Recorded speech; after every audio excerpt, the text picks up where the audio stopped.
They have shown up over and over. They have done the work, they have carried the burdens, and every single time, they thank others for giving them the opportunity to serve.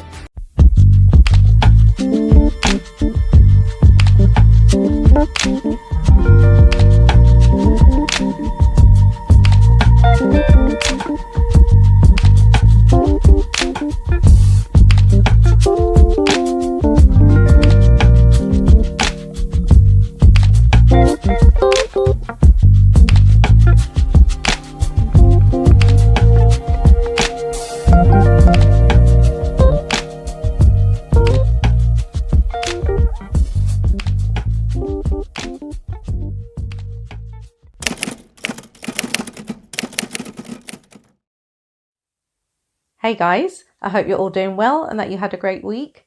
To all of my house guests, come in, make yourselves at home, make yourselves comfortable. If you're passing by and you'd like to become a house guest, don't forget to hit subscribe and activate all of your notifications. I'm Chez, this is Chez M0i. Welcome to my place.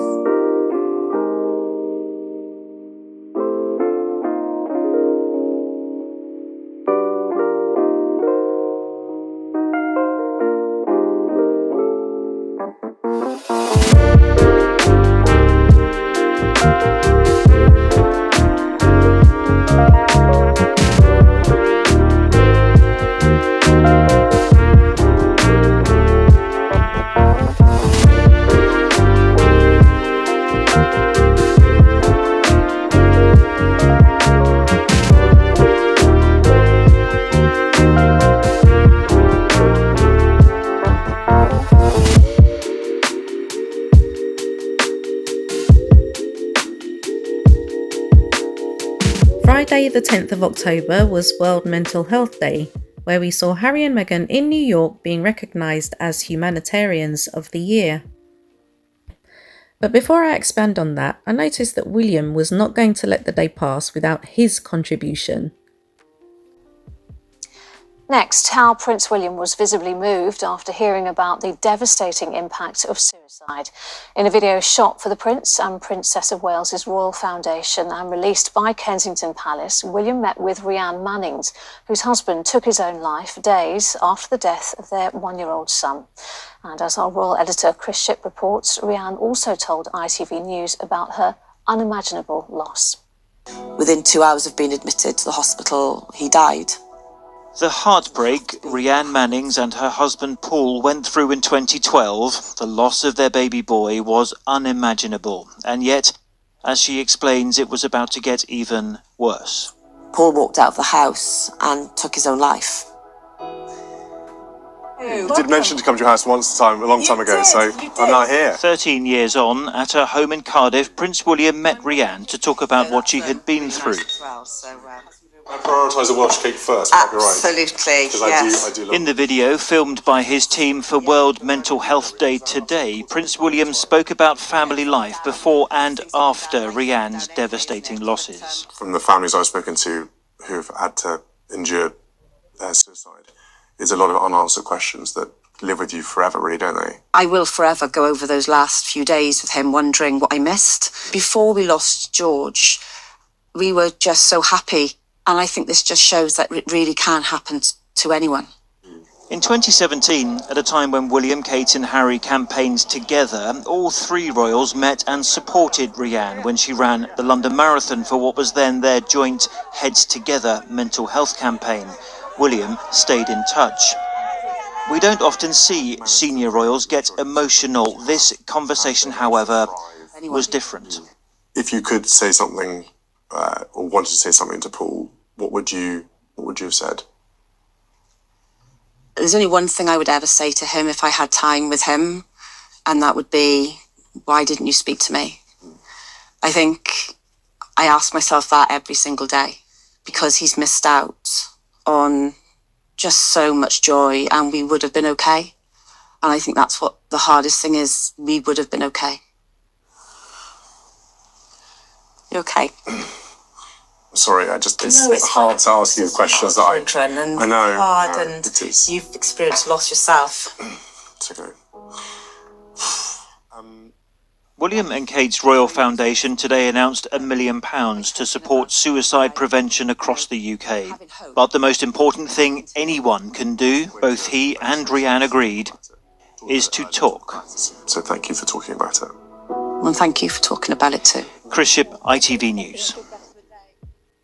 Now, as someone who has been prescribed medication in the past for depression, and as recently as about a month ago having really intrusive thoughts, I completely sympathise and empathise with Mrs. Mannings and the devastation she has suffered.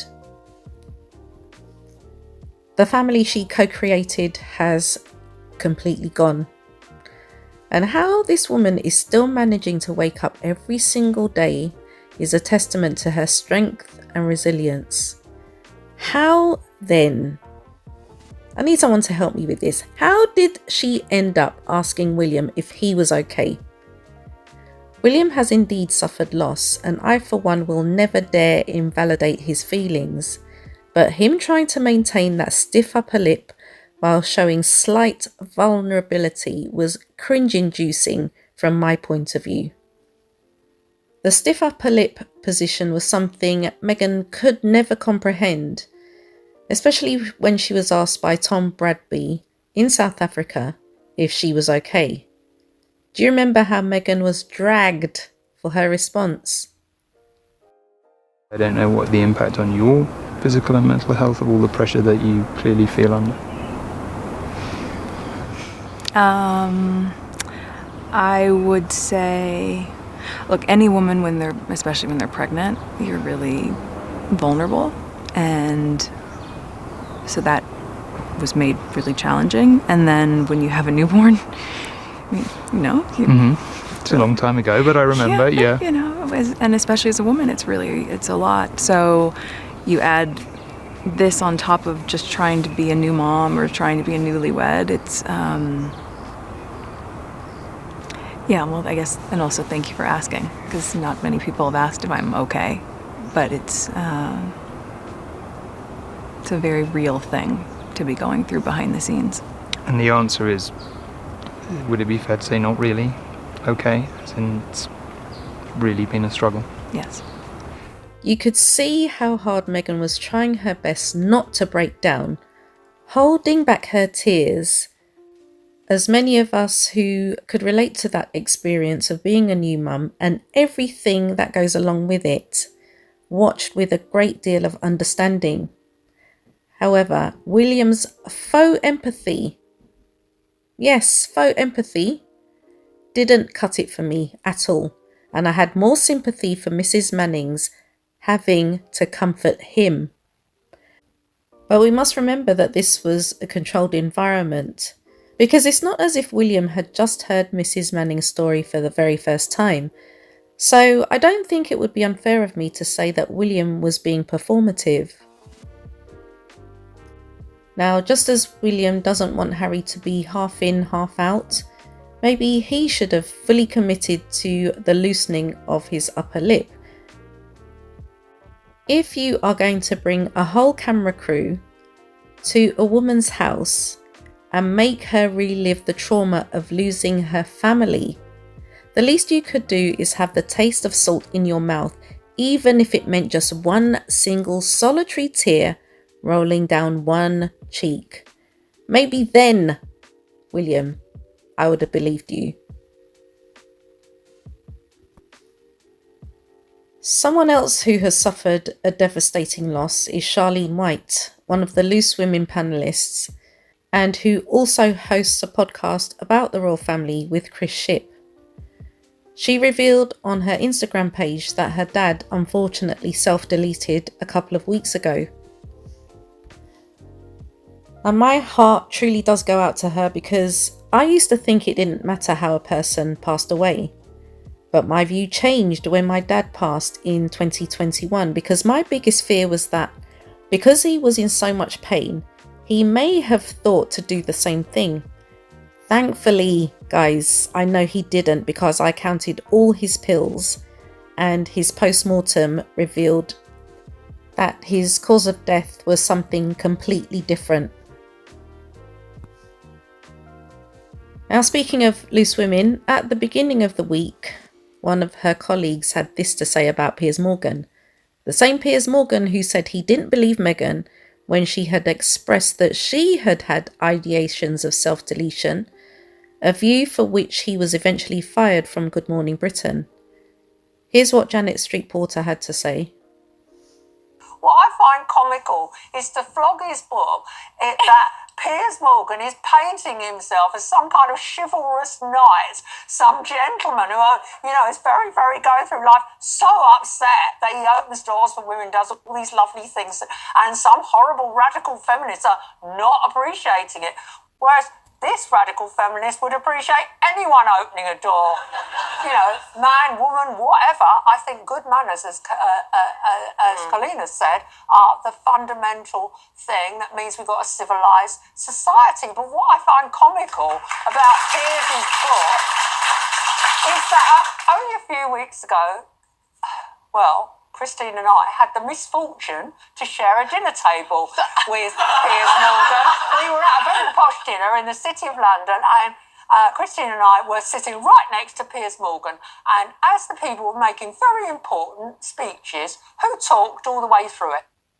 Piers Morgan, who demanded wine when no wine was being served because there was a lull in the service. Piers Morgan. And then when the wine came, wanted champagne. So actually, Piers Morgan, try having a few manners before you tell women about chivalry.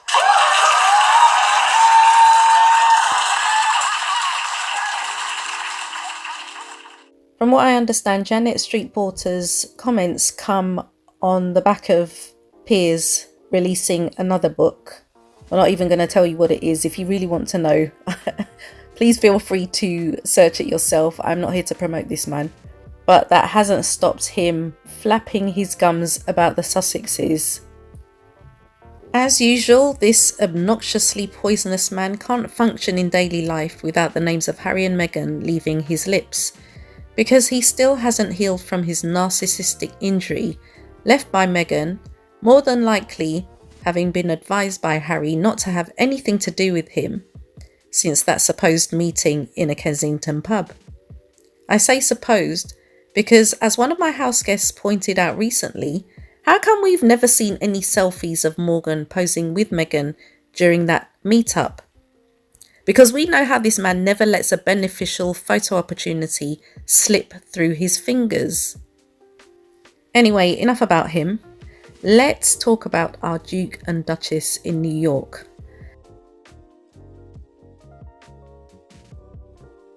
Happy World Mental Health Day for everybody. That belief that despair is not destiny is what brings us here today. Today is more than just about conversation. It's about community. Well, we are so thrilled to be here to support, of course, what is happening in this space and on this very important day with Project Healthy Minds. As we heard earlier, it's been very successful to talk less about the content and more about the apparatus that is fueling and directing the content to certain vulnerable kids. All the pressure that was coming from social media and inside my phone. So we decided, what can we do about this? What can we change? Prince Harry and Meghan, the Duke and Duchess of Sussex, have touched many lives through their groundbreaking work with the Archwell Foundation. They have shown up over and over. They have done the work. They have carried the burdens, and every single time, they thank others for giving them the opportunity to serve. For these reasons and so many others, no one is more deserving of tonight's honor and the title Humanitarians of the Year than the Duke and Duchess of Sussex. Thank you for being here tonight in support of Project Healthy Minds. Expanding the parents' movement and supporting them throughout is how real change happens. You've created the spaces for families to connect and to heal. And to all the parents who've been part of the Parents Network, we are accepting this award this evening for you, in honor of you, in honor of all the parents in this community.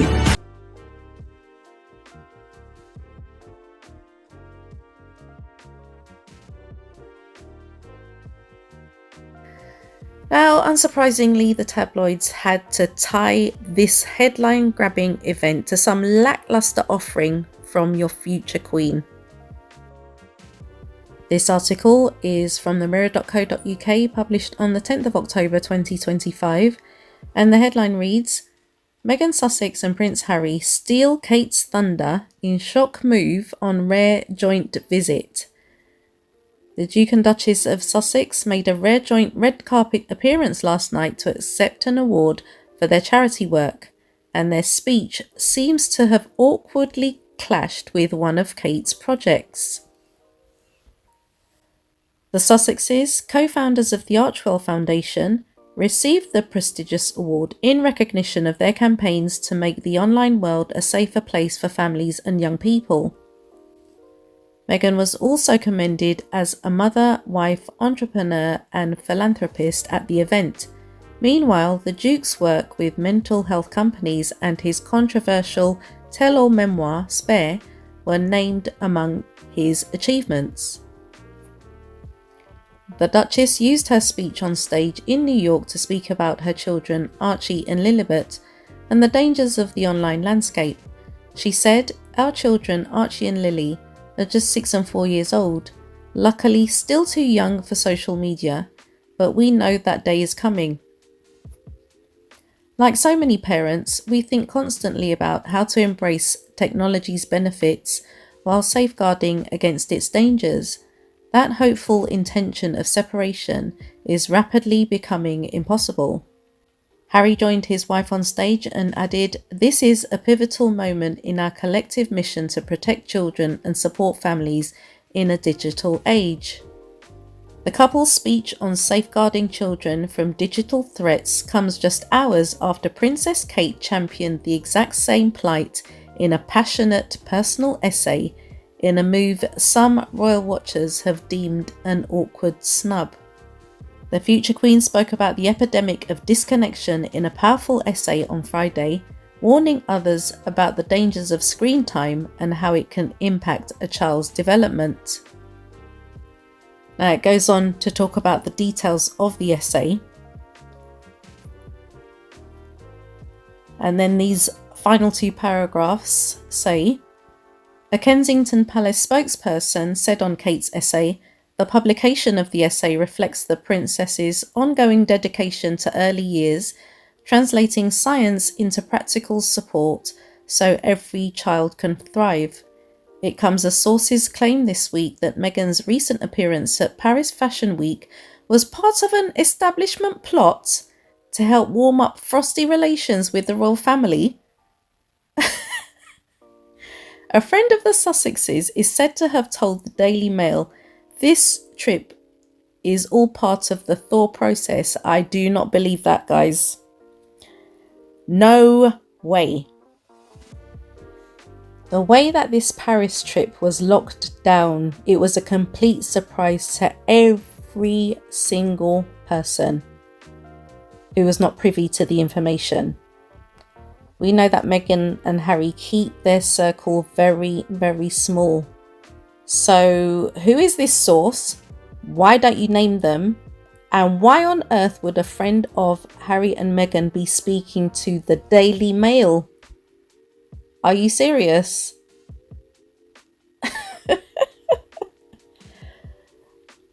The long and the short of it is that the tabloid press are so angry that Meghan refuses to come back to the UK.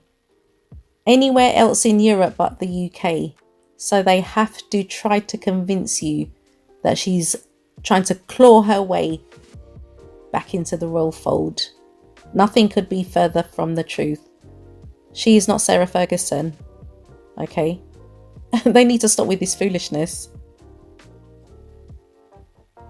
Now, this idea that Harry and Meghan have gone to New York, been presented with this award, all in an attempt to clash with Kate's project. Are these journalists aware that there is a time difference? Do they not remember that Harry and Meghan do not reside in the same country as Kate?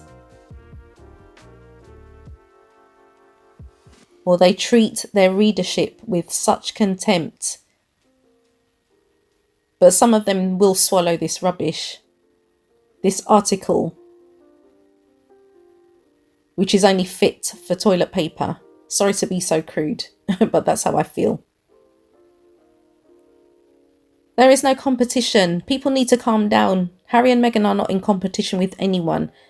Whether people are in competition with them, that's their problem. That is not Harry and Meghan's issue. They are focused on their work. They are not looking across the pond to see what the leftovers are doing. Be reminded, guys, that Kate has been a member of the royal family for 14 years. This early years initiative or project is supposed to be her life's work, but how come we haven't seen any tangible results? If she's been working on this for so long, why does she just always talk? Why doesn't she do? The Mirror would have you believe that she wrote this essay. It was all her own work. But according to certain reports, she co-authored it, and even her contribution was less than 50%. We all want to see the online space made safer for children. It's not a competition. Harry and Meghan stepped back from the royal family coming up to 6 years now. Look at everything that they've done in that time. The Parents Network is an important step in trying to provide solutions for what is a pandemic, really, when it comes to our children's mental health. But people want to begrudge them the recognition. And then when you talk about a rare appearance for Harry and Meghan, what rare appearance? When they're not together, they are working on their separate projects. They are not joined at the hip. Okay. They are not Siamese twins.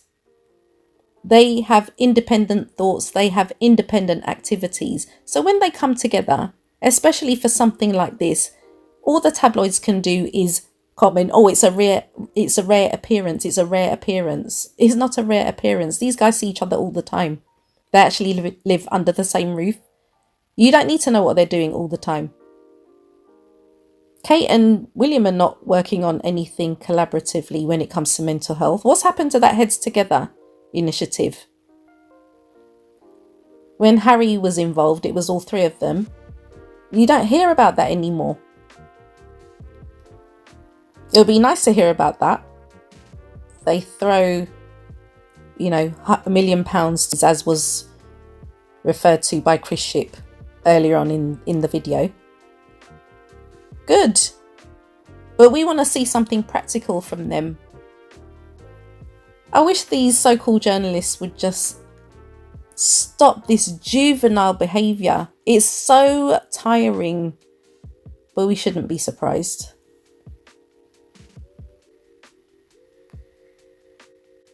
Just like British cuisine, the leftover royals can only attract interest when what they do has a little Sussex seasoning sprinkled into the mix. Yes, seasoning, not seasoning. You know what makes me laugh, guys? When I'm watching some cookery item on a show and the chef or the cook, whatever it is, talks about seasoning. Seasoning to them is simply salt and pepper. Nothing else. But if you come from a certain type of household, seasoning, guys, is what we add to our food. Clearly that should tell you it's more than salt and pepper. Meghan brought seasoning to the royal family. She brought seasoning into Harry's life. And I always remember when he was with Chelsea Davy and Cressida Bonus. I'm sorry, guys. Bland. No spice, no seasoning. Seasoning always brings out the best in a dish. And when I look at Harry, I see his mum. This is not a cliche, guys, because this man, the way that this man takes care of himself, now that he has stepped back from the firm, the institution, royal duties, she has upscaled him. This man is taking care of his health, he's taking care of his fitness. And when you see them together, this is why people are mad. Because literally when you see them together on that red carpet at Project Healthy Minds for that gala, people were mad, people were mad, people were mad. The way that Meghan wore that suit, that Armani suit, they complement each other. The spice, they cannot stop touching each other. That is not fake, guys. That is real. Because, I'm sorry, even the most prolific actor with a whole shelf full of Oscars could not pretend for that many years. The Sussex seasoning is real, guys. And this is why people are mad. This is unprecedented. The reason why Harry reminds me of his mum in that respect is because remember when she left the royal family, when she was exiled, when she was thrown out, okay, because Charles wanted to bring in his side salad. This woman went to the gym on a daily basis, or as many days in the week as she possibly could, and you could see her physique change. You could see her posture become straight.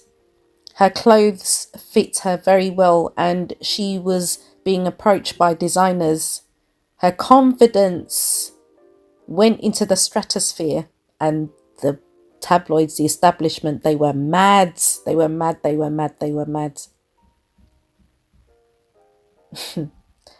So I say that to say this, guys.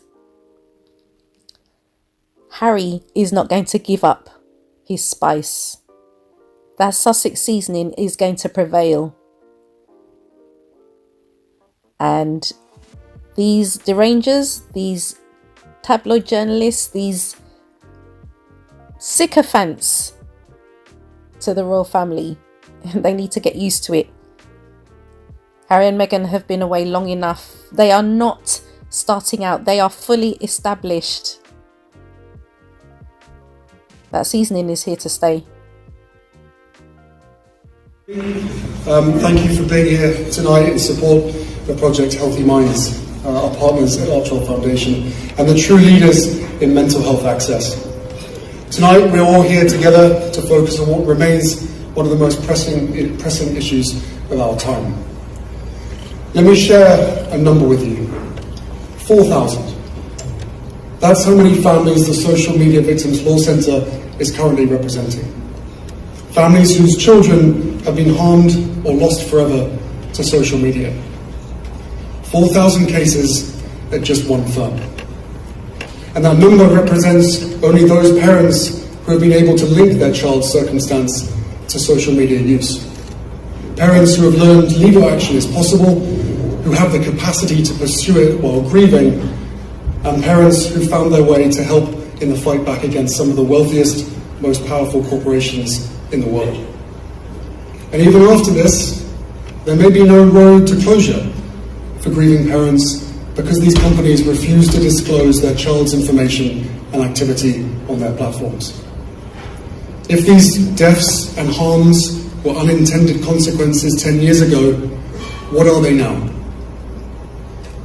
This is a pivotal moment in our collective mission to protect children and support families in the digital age, and we cannot do it without you.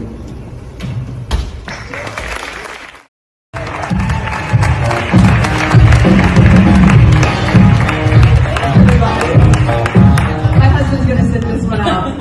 You just got me. How's everybody doing today?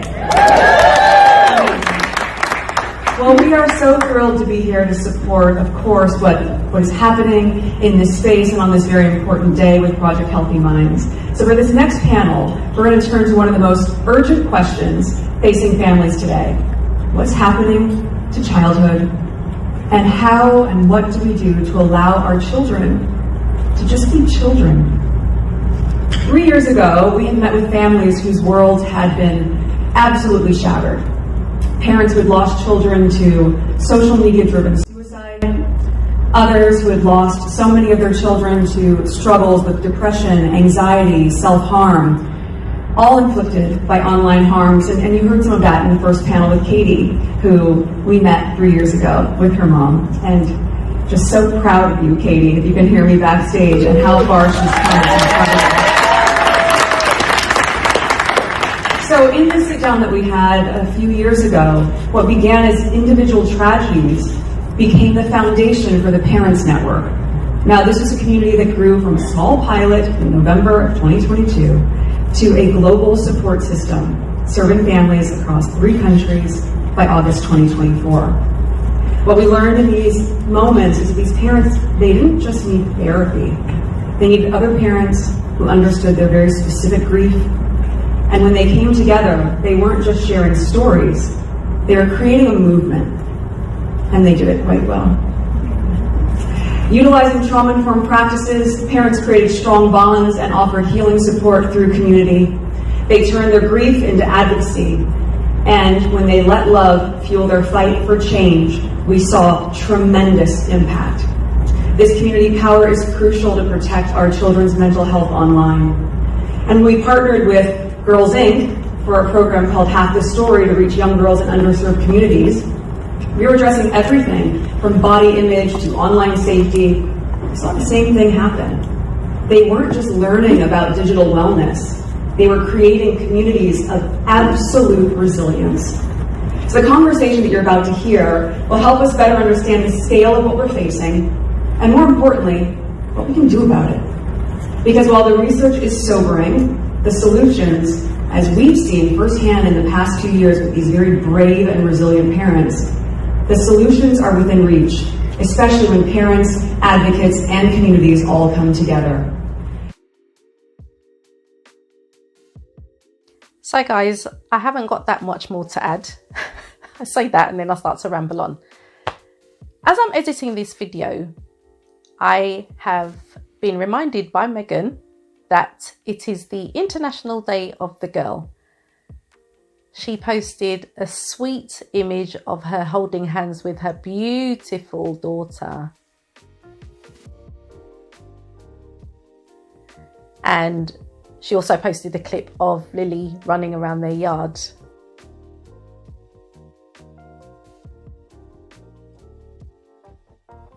That girl is so cute.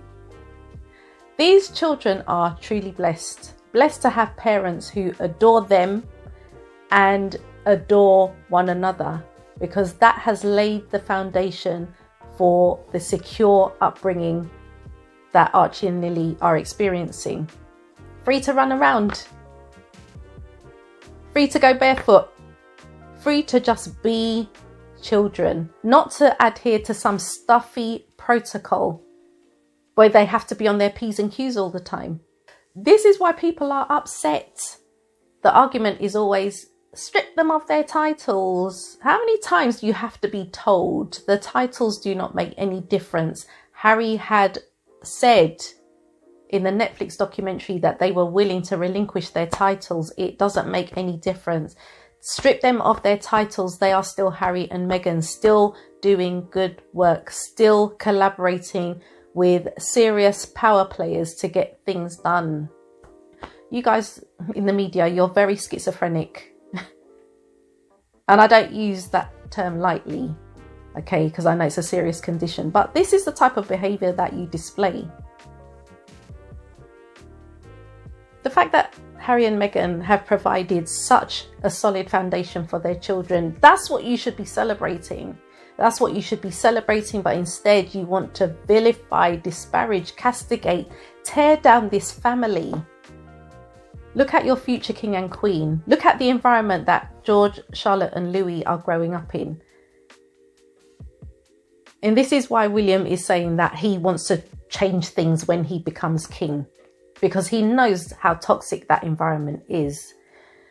Duty can come in a myriad of forms, okay? You don't have to be tied to a 1,000-year structure that no longer serves its purpose in the 21st century. They are so resistant to change. And this one little woman, this little dash of seasoning has come and changed the flavour of the institution, and they don't like it. They like their blandness, they like their ordinariness, they like their regularness, if that's a word. Guys, you know what I mean. And that's why, as I said, Harry, different guy, different person. The level of confidence that this man exudes because he's got this woman by his side. He's not letting her go. So when all these people complain, oh, they hold hands all the time, they hold hands too much. They've been doing that since he brought her out to the first Invictus Games when she was wearing her white shirt and her jeans. Did you not see them holding hands then? That was an indication of what was to come. Instead of celebrating that, instead of celebrating the positivity that shows, you guys just want to, well, you're miserable anyway, so, you know, misery loves company, as the saying goes. Guys, seasoning is what is required in that family. The Sussex seasoning has left. It's gone to California. Let them stay bland. Let them stay boring. Let them stay mad.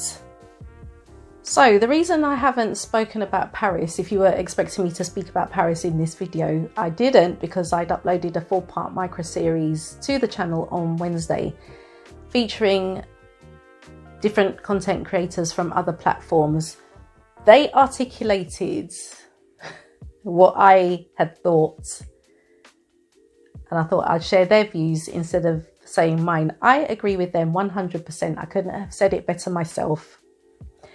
For me to talk about it in this video would make the video extra long. So I thought, let me just do that in the week and then we can move on, because I knew this New York event was coming up. Guys, the fact that the media was complaining about Meghan going to Paris and not wanting to visit the UK. Speak to Amanda Platel, who has it in writing.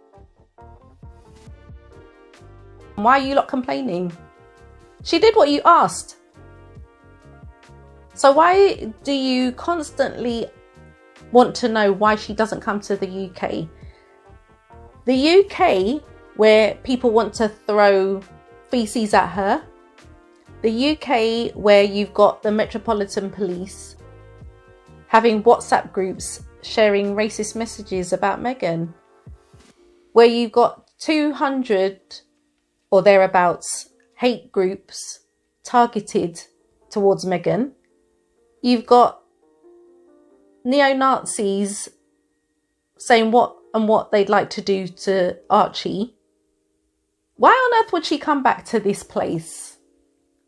Ironically, the place where the leader of the Conservative Party, Kemi Badenoch, says is not racist. Why would she come back here, please? You see how happy this woman is. It reminds me of when I go away on holiday, especially when I was living in Barcelona. When I came back to the UK, it was as if I'd walked into a dystopian movie. Everything was grey and dull. People were miserable. On public transport, everyone was angry. Everybody was angry, and I'm thinking, because I'd been away for 6 months, and I'm thinking, why is everyone angry? When you come out of this environment, because you're in it, you are saturated by it. But when you leave and you come back, you see the difference. Meghan, do not come back. Do not come back here. Until they treat you with respect, until they treat you with the respect you deserve, do not set foot back into this country. Don't bring your kids here. Do not bring your kids here. We see how happy you are with your man. We see how happy you are with your children. We see how happy you are in your kitchen. We see how happy you are in your garden. Don't come back here. Guys, You know, Meghan can't hear me, okay, but she doesn't need me to tell her that. If your thoughts were provoked in any way, don't forget to give this video a thumbs up. And if you haven't yet become a house guest, don't forget to hit subscribe and activate all of your notifications. I want to take this opportunity to thank you all so much for watching. Enjoy the rest of your day, and you shall catch me in the next video.